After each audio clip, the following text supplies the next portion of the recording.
Hi everyone. Today we're going to complete the last lesson of our exponentials and logarithms unit. We're going to get to the solving. How do we solve problems where x might be in a variable or x might be the argument in a logarithm? So today we're going to use the properties of logarithms,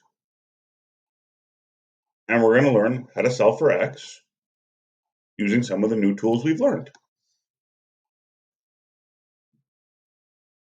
So today we're really going to use the product property, the quotient property, the power property of logarithms, and we're going to use what we know how to convert a logarithm to an exponential or an exponential to a logarithm, and keep manipulating the equation until we isolate the variable. Now to remember from last time, the product property says if we have two logs with the same base added together, we can multiply the arguments. We have two logs subtracted from each other with the same base, we can divide their arguments. And then the power property, which is, I still think, the most useful or impactful. If we see an exponent inside the argument, that exponent can really be pulled out front as the coefficient. We also learned the change of base, where if we have a base that's not 10, we can convert it to base of 10. So log base 2 of 12 is log of 12 divided by log of 2, both in base 10. We're going to use all these rules today. Now I get to a problem like this. To solve problems with a variable in the exponent. So 2 to the x equals 7. I know that 2 squared, 2 to the second power, is 4, and 2 to the third power is 8. So I know the answer is between 2 and 3, but I don't have tools. I can't take this x root. So what I'm going to have to do, and we learned it a little last time, is use logs. If I can convert to a log equation, I can use log properties and I can solve. Now there's multiple ways to do this, but I like to start by taking the log of both sides. That way I don't have to memorize too many fancy rules. I write the log of the left side equals the log of the right side, and then I get to work starting by using the power property. So I know this x can really be the coefficient, and then the question says solve for x, so I use division. Divide both sides by log of 2, so x equals the log of 7 divided by log of 2. And then, depending on what the question asks, if I want a decimal, I put log of 7 divided by log of 2 in my calculator. If it says leave it as an exact answer, I leave it as log of 7 divided by log of 2. Follow the directions to get my answer.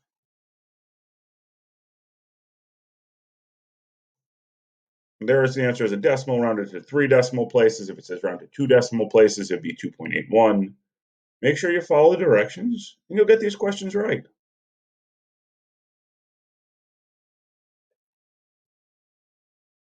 Now,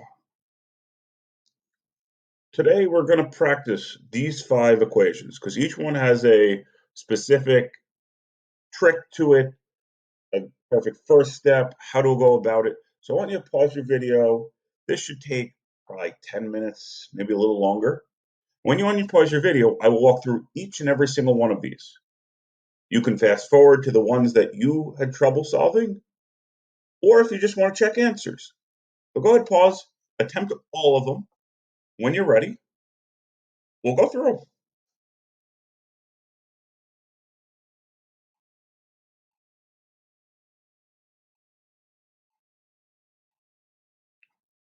Okay, hopefully you felt comfortable on 3 of them, or 4 of them, or 5 of them. And if not, still feel free as I go through explanations to pause the video if I give you a hint to continue onward. So we'll start with 4 to the x minus 2 equals 64. And this one is going to look like the example I did before. For the first step, I'm going to take the log of both sides. so that I can use the power property. I can pull the exponent out front.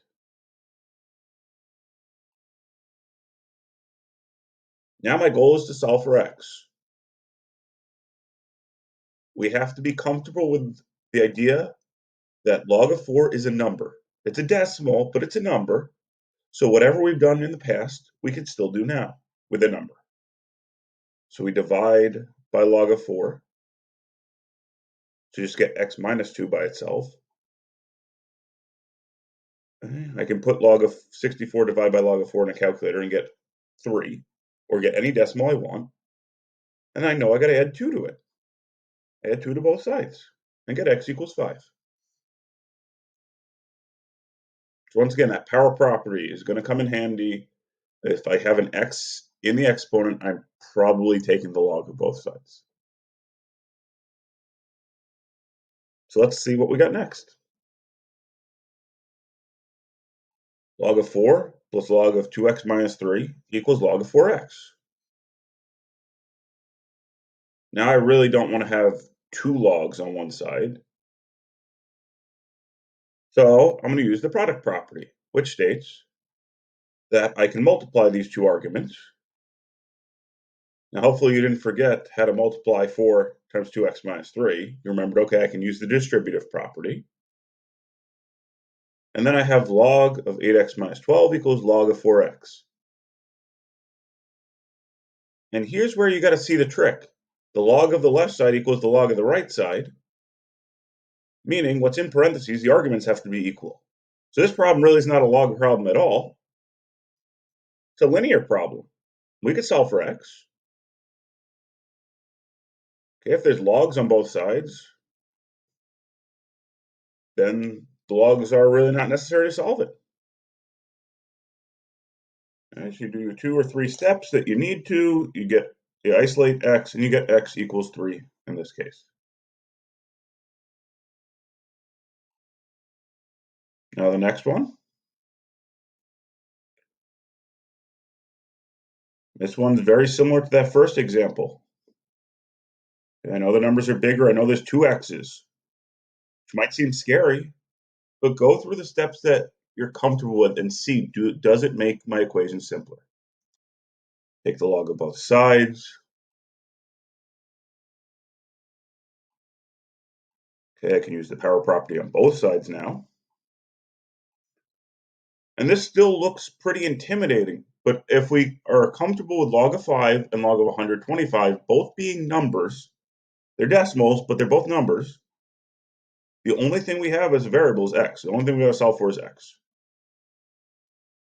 So I divide both sides by log of 5, and I have something that looks ugly, log of 125 divided by log of 5. But if you put it in a calculator, it's not going to be too intimidating. It's actually a whole number. Okay, log of 125 divided by log of 5 is 3. And once again, I have a linear equation. Logs are gone. You just have x, just have to solve for x. And I do however many steps I need, and I solve for x, and I get x equals 8.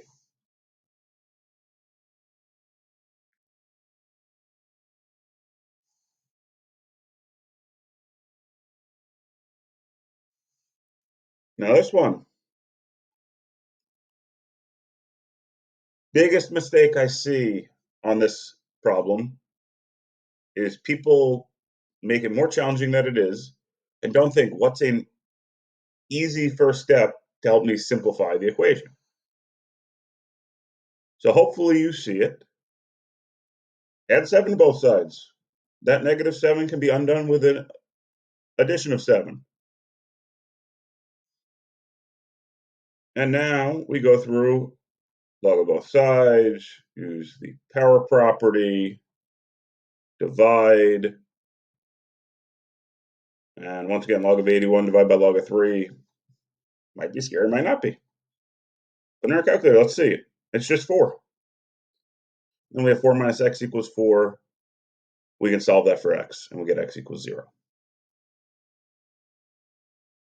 We're using this power property a lot. And we're using all the other steps. undo subtraction by addition, undo multiplication by division. We can do all these.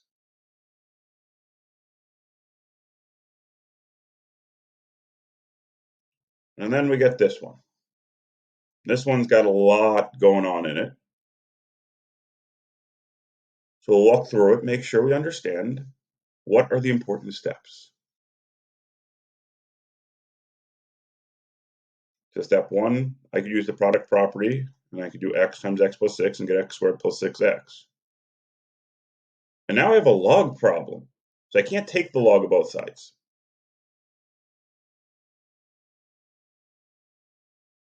So we're going to use the opposite. To solve a problem with an exponential problem, we use logs. To solve a log problem, we're going to use exponentials. We're going to convert this to an exponential. And we get 2 to the 4th equals x squared plus 6x. 2 to the 4th is a number, so let's calculate that number. And get x squared plus 6x equals 16.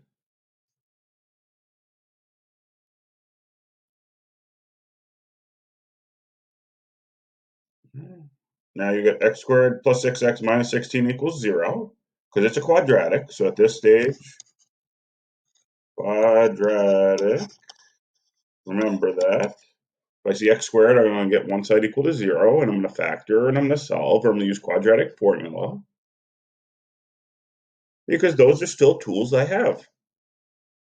What I added this chapter was how to convert a log to an exponential, or an exponential to a logarithm, or go one form to another. Once I get into a form I like, now I factored and solved. And here's the last tiny detail we need to see. I can't put a negative number in for x, because if I put a negative number in here, it breaks my function. I can't take the log of a negative number. So 2 is my only solution. But in this one, I needed to use the properties to convert between a log and an exponential. Then I got to solve, and if it's quadratic, I factor. All these properties are used at different times. In this one, we didn't use the power property. We used the product property. Now, the real-world application is a problem like this. Population of 34,544 is increasing by 3.2% a year. How many years will it take for the population to reach 75,000? So I want you to try this out. This is going to combine everything we've learned in the entire chapter. Exponential functions, logarithms, solving. So when you're ready, you pause it.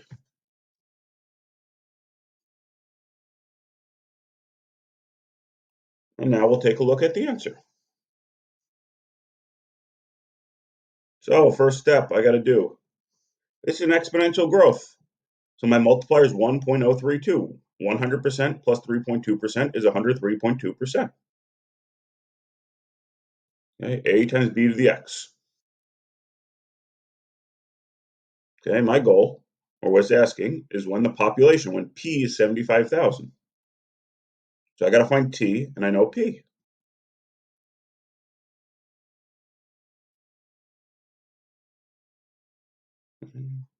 Now we're going to need to get t by itself.